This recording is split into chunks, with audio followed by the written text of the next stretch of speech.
അമ്മച്ചി ഒരു കഥ പറയട്ടെ ദേശമോനെ. ഒരിടത്തൊരു രാജാവ് ഉണ്ടായിരുന്നു. ആ രാജാവിൻ്റെ പേരാണ് ഗിരി. മിടുക്കൻ മിടുക്കൻ. ആ രാജാവിനൊരു പൊന്നു മകനുണ്ടായിരുന്നു. ആ രാജകുമാരൻ്റെ പേരാണ് തേജസ് കീ. മിടുക്കൻ മിടുക്കൻ. അങ്ങനെ ആ രാജാവും രാജകുമാരനും കൂടി എന്നും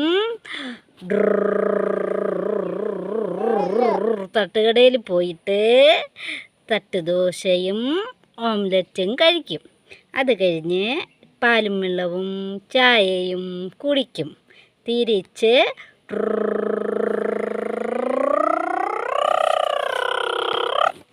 വീട്ടിൽ വന്ന്. നല്ല കഥയാണോ?